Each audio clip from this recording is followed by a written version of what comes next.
Good morning, everyone. Welcome inside the Faith Loop, and we're back. It's a new year. New Year. Whoopee. Do we have some confetti? Well, maybe a popper or something. I want to thank you for joining with us today. Hope everybody enjoyed time with their family and friends, and was able to enjoy this time that we've had. You know, that frankly, it's the best time, in my opinion, that we have in our culture, that we can take time out and just gather with family. It necessitates it. It's nice. It's fun, and we had some great times. We had some good time with the family this time. You know. Everybody, I believe, is well at this point. Had a good time. Yeah. So we hope you did too. We're bringing in this year, and we want to start off. You know, it's funny. It's always this hard time, I think, finding that. How do we encourage one another, right? How do we bring about encouragement? There's so much going on. There's so much negative going on. How do we encourage one another, right? Yeah. It's tough. It's got to be. And it has to be that. I think that's what the congregation of the saints is about, encouraging one another. And, you know, we've been talking for some time, and as we've said, we're in day 2,110,801 approximately of the crisis of identity. And with a new year, it always comes back to me. We're recycling the same narrative year after year. We don't seem to have any answers. You watch the news and it's recycled the same narrative over and over and over and over. No matter what side you're listening to, the talking points are there. It's always funny to me because they always accuse each other of using talking points, right? But if you listen to either side, I think that's very real. That's very true. Both of them use talking points because it's still trying to push their narrative, their agenda, their political ideology. Well, it's what I was saying earlier to you when we were talking. You know, there's two things about America that I think are good, and that's our rights, yep, and our economy. Yep.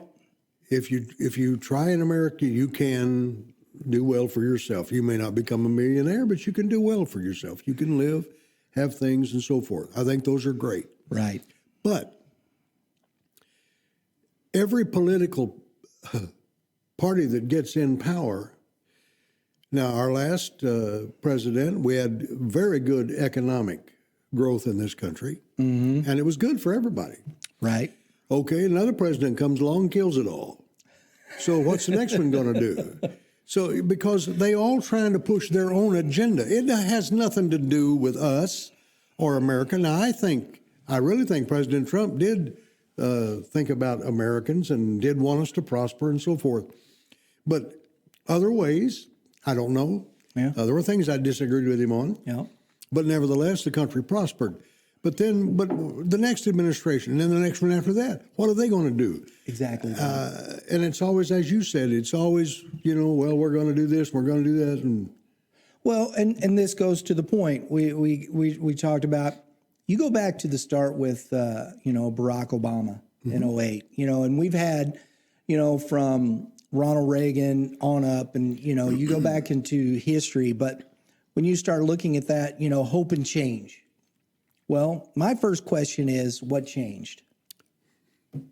Right? Yeah. What changed? What has changed?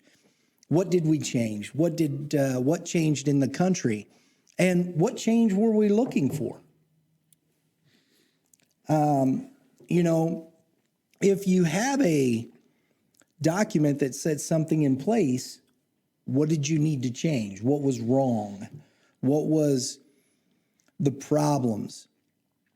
See, you're talking about, they talk about today equity, social justice, all these things this way. You're not going to change that by a constitution. You're not going to change those things by a law. If there was a law written that could give life, then indeed righteousness would be by the law. This is what Paul wrote. Mm-hmm. That is a fascinating statement, because in this country we try to, our righteousness is the law. We're no different than Israel in that respect. No. And this is the problem we have. It isn't. There's no righteousness in the law. None. It's just an instruction. The only way that you can have righteousness is to understand life itself, which comes from Jehovah only, and understanding the consequences of what that life means in your own existence, what we were created to be, and therefore instruction becomes just a necessity in how we continue to understand truth. Otherwise, if we continue, how many laws have we made? I doubt if you could read all the law books in the law library in your lifetime, if you actually read them all.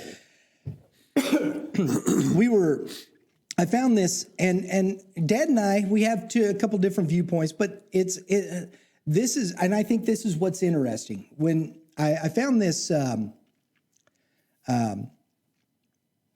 quote by Billy Graham, and this is back during Barack Obama, and he says, "Hope and change has become a cliche in our nation, and it is daunting to think that any American could hope for change from what God has blessed." And when we look at that on the surface, and this is what comes to mind. When we look at that on the surface, we think, yeah, right? I think he's right, especially in his first, hope and change has become a cliche, which it has. In one sense of the word. It is. It's very cliche, hope and change, and everybody goes there, and nobody knows what the heck that means. No. What is it? Right? Well, it means one thing to one guy and another thing to another. See, that's the thing. But then on the other side, then you have any American could hope for change from what God has blessed. See, and this is the problem we have. We are still looking for, and his Dad's talked about this, and this is where the conversation I think needs to happen. Dad's talked about this. What kingdom are we looking for? Yeah. See, Abraham said this many, many thousands of years ago. He says, I'm a sojourner. I'm a foreigner. And it wasn't because he was roaming around in a country that wasn't his own. No, he was talking about the earth and the whole point of it. I'm looking, because he said what he was looking for. I'm looking for a city whose builder and maker is Jehovah. Are we really looking for that? Not many people, no. Not even a lot of religious, so-called Christian people. I don't think they actually believe it. I don't think they're looking for it. There are many that do, yes. Yeah. But they're, when you're talking about hope and change, as I said, what's that mean? To one guy, it might mean maybe hope of a better job. Right. Hope of an illness getting well. Right. To another guy, it might mean, I hope they shorten my sentence and I can get out of prison. Think right. about it. It's hope right. and change, and then change what? Change what?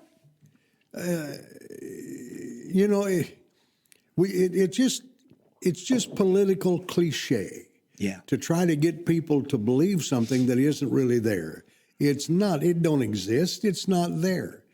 Instead of working to help people get a job, live a better life, instead of doing that, it's all just mirrors and shadows to try to make themselves look good and feel good and get the position so they can get rich. That's about it. Okay. We're looking at this. Proverbs 10, Dad has said this so many times. And again, these are things that come to my mind when I start thinking about these things. Solomon said this many moons ago. It's Proverbs 10:22. The blessing of the Lord makes rich, and he adds no sorrow to it. Well, first we have to come to the understanding of blessing. And in today's society, in today's Christianity, blessing means prosperity. Yeah, that's about all it means. Right? Blessing, we always think of wealth when we come to blessing, right? But that's not true, folks. Blessing is not prosperity in that respect. Blessing is inheritance. It is the actual understanding of truth as a matter of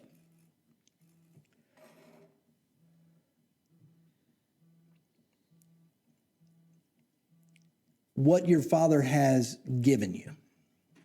Life. The understanding of who you are as a person.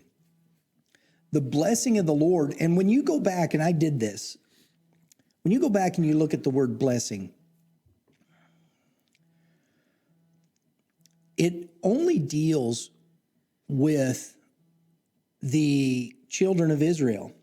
In the Old Testament, blessing was passed down, the right hand of blessing. Jesus sits at the right hand of the Father. And this is what you have here when you have these things this way. You have this thought process that says this is what blessing is. It has to do with sonship. It has to do with what we were created to be. It has to do with what we've been given by our Father. Now, that doesn't mean that we won't have prosperity in that. No, you can have. Right? But it's not the point of it. We've said this for many, many, many years. How can God bless America? And this is my problem with some of these statements. How can God bless America when abortion and all these things and all the things that are happening in this country continue to happen, where we sit around and even the prophet said the one time sitting on the hill, why do the wicked prosper? Now I'm going to go find out, what the Lord has for me when he reproves me. Yeah. Yeah, exactly. Right? Solomon was probably one of the richest men that ever lived. Right. He had more than you could imagine. The Queen of Sheba said when she met him and saw his wealth, she said, the half hasn't been told. In today's money, I don't know what the man would have been worth. Billions and billions and hundreds of billions of dollars Right. in our money. And yet, if you read Ecclesiastes and you read Proverbs, he was not at peace. He was vexed. He said everything is vanity and vexation of spirit. And I'm paraphrasing this, but several times, and there's many verses in those books that say the same thing. He said, better is a little with peace Than a lot with trouble. Yeah, a lot with turmoil and trouble and vexation of mind and spirit. So, he said it's good that a man just sit under his own vine and eat his own grapes and drink his own wine. That's, what more can you hope for? He said, I'm gonna die. He said, I'm going down to Sheol, which is the grave, and all this is going to be left to somebody else that didn't work for it, don't care about it, probably waste it and use it. So what's it worth, he said. Now, I know a lot of people say, well, yeah, but, no, he was literally looking at it in a pragmatic way. Yes. What have I done? What have I done? I've gained all this wealth and riches. Yeah, the Lord's made me wealthy, but is that the point? Yeah. No, because what he asked for was wisdom and knowledge. And yet in his old age, he turned to idols. He let his wives worship idols and so forth. And so then what did it profit him?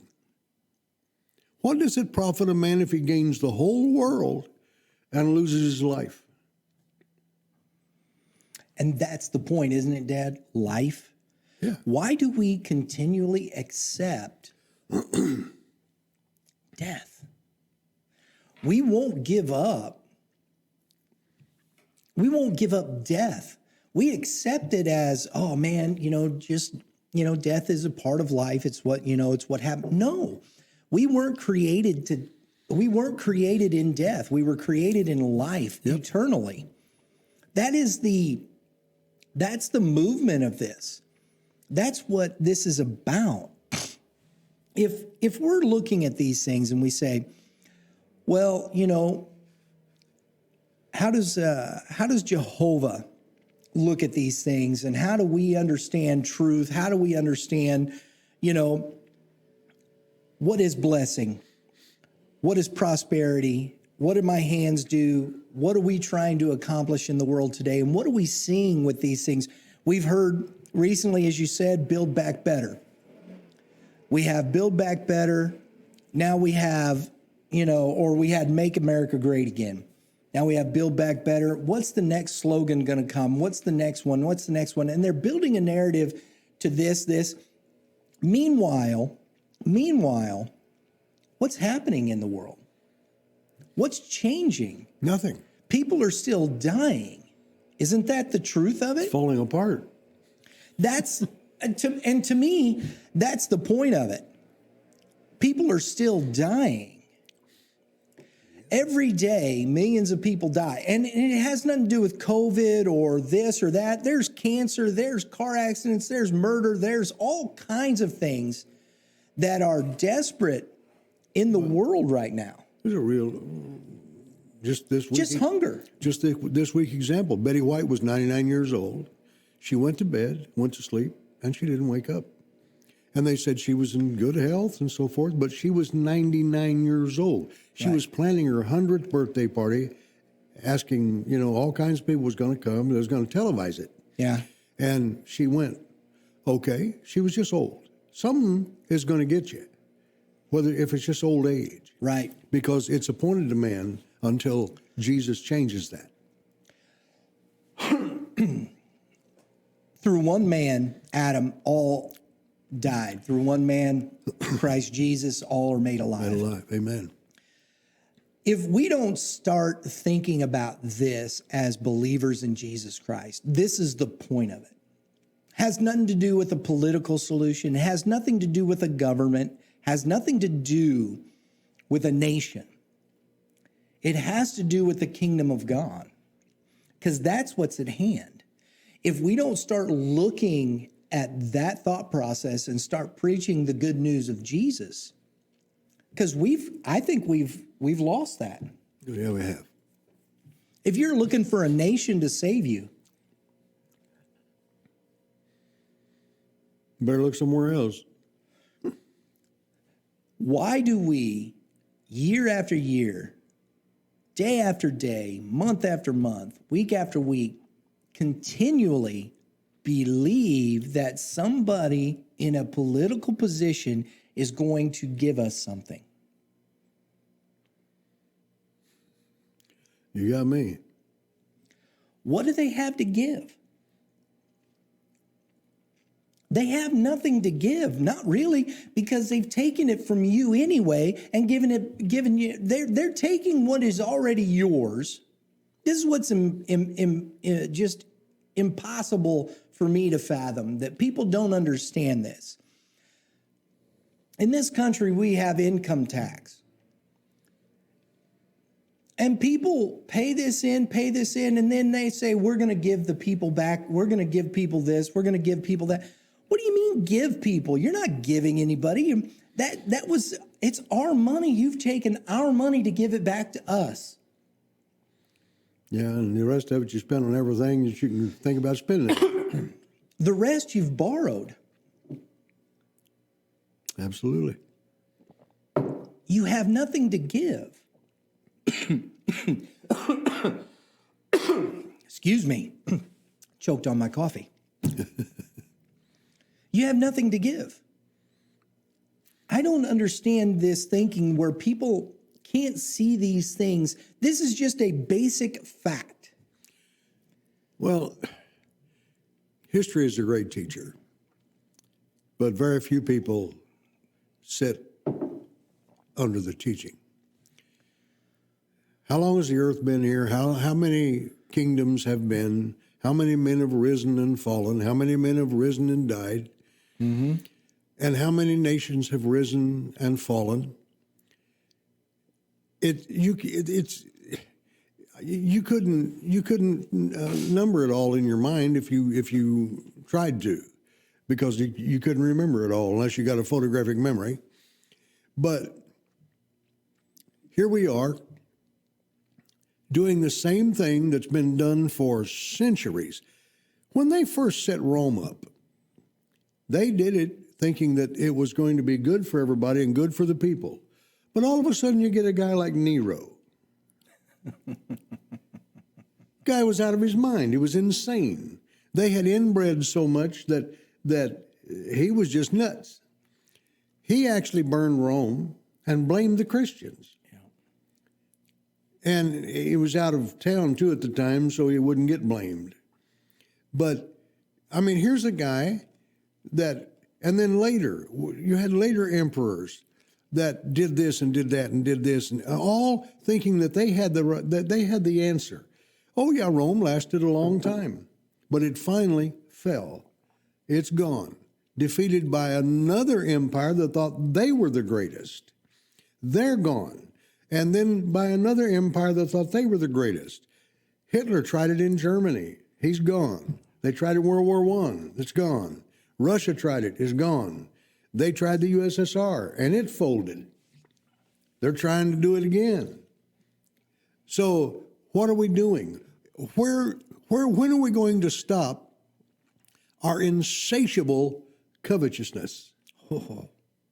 That we want to have everything, and we want to run it, we want to rule it, we want to have it, for what? But it was and the thing of it was, it was given for us to have dominion over in the first place. We just had to govern it according to the truth of our Father in heaven. Yeah. It's not ours to govern as we choose to. No. And that's the problem. That's the insatiable attitude towards these things, to covet, and the covetousness that came, that we can create it in our image and likeness. Yeah. And this is the point of these things, isn't it? Well, yeah. And if you notice, we've abhorred these kind of things for years around the world. We looked at Germany and said, oh, man, and Japan, oh, man, look at that, and Russia and all the that. Atrocities. And look at the atrocities and everything. Well, now it's spread over the whole world. Yeah. Now, every nation in the world wants to control its population, tell them when to get up, when to go to bed, when they can go out, when they can't go out, what they can eat, what they can do, where they can go. Every nation is trying to do it now. Yeah. Some of them aren't doing it as well as others, but every nation is trying to do that. They're trying to force vaccination on people. They're trying to force you into this and force you into that. We'll stop you from doing this if you don't do this. And if what Billy Graham said here, what God has blessed, I think it's in contradistinction to what Solomon said so many years ago. If it's the blessing of the Lord and it makes rich and adds no sorrow, why is there so much sorrow? Yeah. Well, then you have to ask the question too: are we really blessed? Is the nation actually under the blessing of the Lord?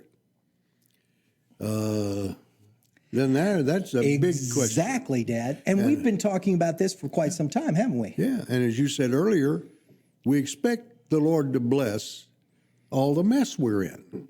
All the, look at the corruption just recently with a certain man that had an island and so forth. Oh, and they're all running around and tell me that's blessed. Tell me that the Lord's going to bless that. That he's going to set his right hand and say, you're my child. Yeah. Oh, that's really good for you guys. Do that. I don't think so. I don't either. And He these are the top guys. These are the leaders of the country. Yeah, how many names are... Yeah. Now, do I think all of them are that way? No, I don't think so. I think there's some decent people up there. Whether they're believers or not, I don't know. But I think there's decent people as far as they do have the concerns of their constituents in mind. Right. And so forth. But the majority of them are only there for the wealth, Right. power, the prestige, and so forth. Most of them don't even work. I mean, if you watch a session of the House, watch a session of the Senate and see how many people are there. Right. And that's the thing. You know, we talk about these things all the time. And you put yourself in this place. And this is, how do we put ourselves in this situation that says, who's going to answer the questions of life? Yeah. I mean, we sit around talking about trillions of dollars, this, that, money spent, money. But where is eternal life? Where is eternal life? How does eternal life manifest itself? Do we even believe that there should be eternal life? Yeah. Is that a question? Were we created? All of these things come into play, and yet we sit around and look at the world in this capacity, and we sit there and say, "Oh, this is just what it is right here." We don't have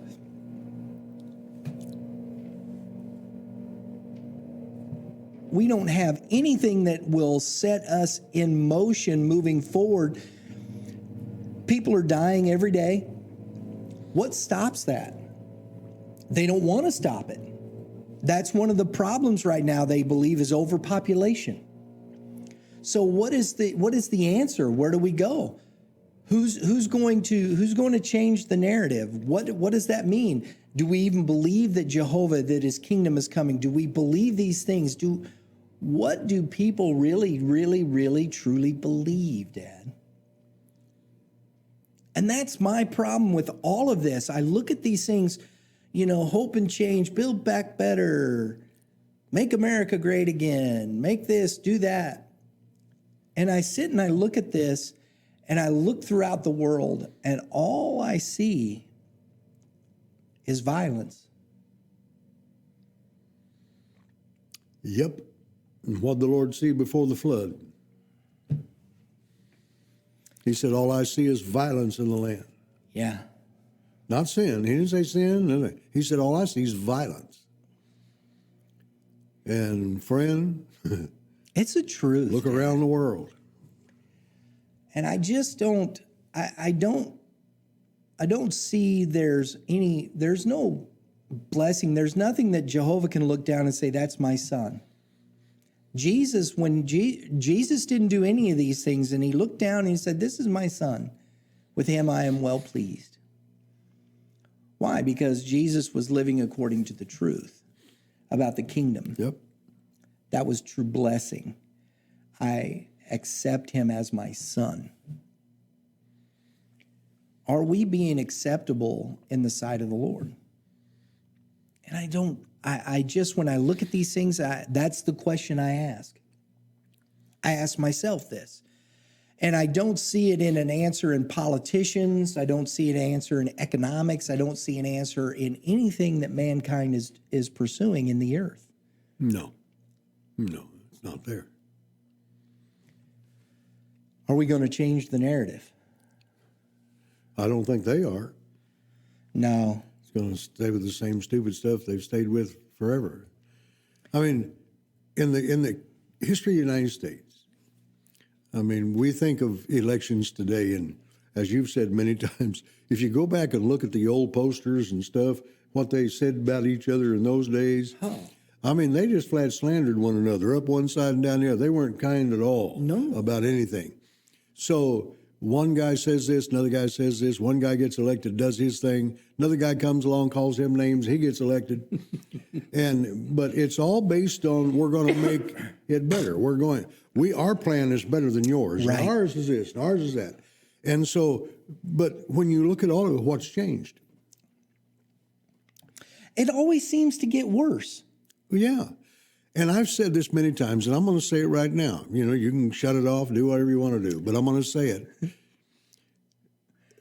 The reason President Trump was hated so bad, and it's hated, they would destroy that man in a hot second if they could. The one thing he did do, to his credit, was he exposed their playhouse. Yeah. He exposed them. Yeah. Of what they hadn't done, what they weren't doing, what they never did want to do. And he just stepped out there and said it and exposed it. And they hated the man's guts. How dare you tell the American people what we are? It's true. That's just true. That's my opinion. It's true.